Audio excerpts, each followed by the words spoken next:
Hi guys, welcome to my YouTube channel. So in this video, I'm going to provide a tour of my home gym. So I'm going to basically kind of show all the equipments and basically my collections in the last 3 years, and I'll tell how I use those equipments to improve my fitness.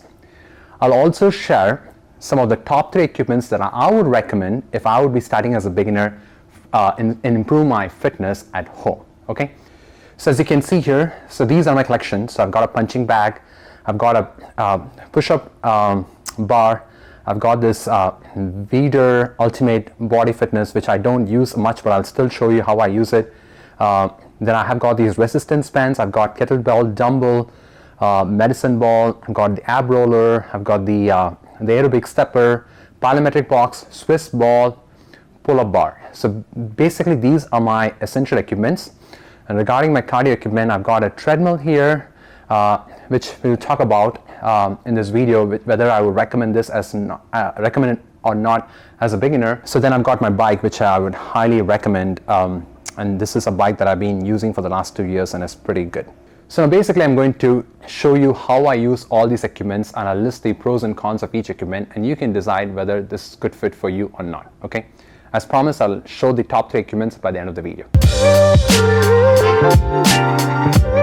So the first equipment that we're going to talk about is a standing punching bag. So basically I bought this when I was learning Kung Fu to practice my kicks and punches. So this is actually a good one to have because it provides a lot of variety to your workout. So you can do a HIIT workout with basically like 30 seconds of punching, and then you can do 30 seconds of kettlebell swings or 30 seconds of like in-place jogging along with the 30 seconds of rest, and you can probably repeat this 10 times in order to get a good workout. So number 2 is a plyometric box. So basically this one, I bought this to do some plyometrics. So basically kind of focusing on the explosiveness and focusing on the speed. To be honest, I'm not been incorporating this recently just because I'm recovering from a low back pain and also an IT band syndrome. So I'm not trying to load quickly. But anyway, this is something that I'm planning to incorporate that in the future. So I was incorporating this type of workouts when I was playing basketball while I was doing masters. But now I'm just waiting for the right time to start adding to my exercise routine. So the next one is Swiss ball. So basically this is must for everybody in my opinion. So you can use it as a bench to do chest press. You can do it as a bench to do a biceps curl. Pretty much it can replace any sort of like an exercise bench. In addition, you can also do like a hamstring curl like this, or you can do ab exercises. So I guess this is a pretty must for everyone, even for a beginner. So the next equipment that I've got is this multi-use pull-up bar. So you can basically do pull-ups, you can do hanging leg raises, you can do dips. I bought this essentially to improve my pull-up strength. I was having this the doorway pull-up bar, and I basically transitioned to this the multi-use pull-up bar. I wouldn't say this is a must need for beginners, but definitely as you start to get better, I would definitely recommend getting a pull-up bar. So you might ask me, what is this basketball doing here? This is just to show you an example that you can start using any sport that you enjoy as a good exercise routine. For example, like here, I love playing basketball, so I'll do some basketball dribbling for like 10 minutes straight, and that I've got like a 10 minutes of a moderate intensity exercise. And it also helps me just to clear my head and also get the exercise at the same time. So the next equipment that I'm going to show you is the kettlebell. It is something that I would recommend if you want to incorporate into your workout. So you can either buy a kettlebell or a dumbbell. I personally prefer kettlebell as it has far more uses. Like I can do kettlebell swings, I can do kettlebell pulls, I can do kettlebell squats, kettlebell deadlifts. So pretty versatile gym equipment for strength training. So then I've got pull-ups assistance bands. So as the name implies, you can do assisted pull-ups like this. However, you can also use this to do like a lat pull down exercise. I sometimes use this to strengthen my hips. Again, it may have a lot of other variety exercises that you can incorporate, but these are kind of the predominant exercises that are used with the assistance bands. So the next one is a resistance band. I would say this is a really great tool for absolute beginners. If you want to start very slow, you can pretty much do like squats, you can do biceps curl, you can do row exercises, pretty much anything to get a full body workout. So then I have this foam roller. So I use this every time before my runs to make sure that I don't have any kind of like muscle knots that is going to give me trouble after a run. So I basically would do rolling on my glutes, I would do rolling on my tensor fascia lata, and around my IT band region. I don't usually do foam rolling right at the IT band, but rather more on proximally over the IT band. So this is something, another foam roller that I have that I can use directly over a particular spot if it needs to be released. So here I've got dumbbells. So this particular dumbbell can go up to 52.5 pounds on each side. Again, if you want to get a full body strength training workout just from the comfort of your home, absolutely dumbbell is going to be really helpful. But I personally feel that if you're an absolute beginner, you don't need a dumbbell. You can start with a resistance band, and as you get stronger, you can probably incorporate dumbbells, or you probably don't even need dumbbells. You can just do resistance band along with body weight exercises. So here I've got the aerobic stepper. It is something that I just recently added to my exercise tools. Again, it's just kind of provides me to do exercises such as calf raise. It helps me to do some step up exercises, and sometimes I use to provide some elevation in order to challenge my bridge exercises. So I've got an ab roller here. This is something I honestly have not been using it a lot. It is something that I bought in the past, but I would say it's not an absolute must for a beginner. It's actually provides a good workout in terms of for abs. So if you want to add, obviously it's pretty cheap, you can add that to your exercise tool.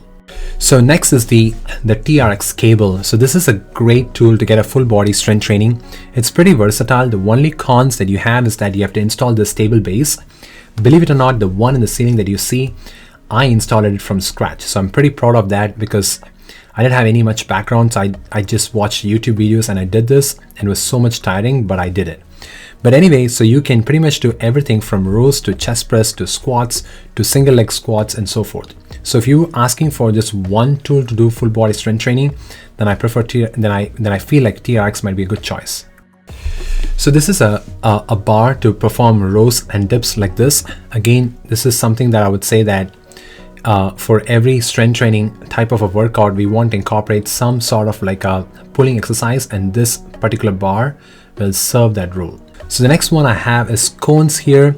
The reason I want to show this is that you can do a quick, high explosive workout within the comfort of your home, especially if you don't have much space. Since it includes a lot of start and stop movements, they're more prone for injuries, and I wouldn't recommend for an absolute beginners. So next you see here is the ladder. So basically an exercise ladder. I bought this while I was doing agility training while I was playing basketball. Like right now I still incorporate that on and off, but not regularly.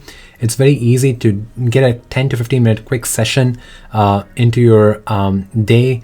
It could be like a high intensity workout. So I'll throw in some in and out steps. I'll throw in some Muhammad Ali steps, and I'll repeat the cycle like 10 to 15 minutes to get an effective workout. So this one basically is a slider. So it's basically it's a really good tool to focus on eccentric movements. So basically kind of strengthening and the lengthening of the muscle. This is must for athletes and is a great tool to focus on eccentric training of your adductors, eccentric training of your hamstrings. So sometimes I incorporate this into my rehab while I'm trying to get into like sprinting or like playing basketball and so forth. So then I've got this medicine ball. This is a 10 pounds medicine ball that I use for Russian twists, ab crunches. You can pretty much do anything with this. You can do some shoulder press, you can do some row exercises, but my predominant movement are going to be more like ab related movements that I use this medicine ball for. So here I've got my treadmill. So this is a Horizon Fitness 7.4 treadmill. I bought this for high intensity training. So this particular speed treadmill can reach up to 12 miles per hour. So I incorporate this 2 days a week. I do a high intensity workout like this, transitioning between jogging and sprinting, and I would do this for like 20 minutes straight.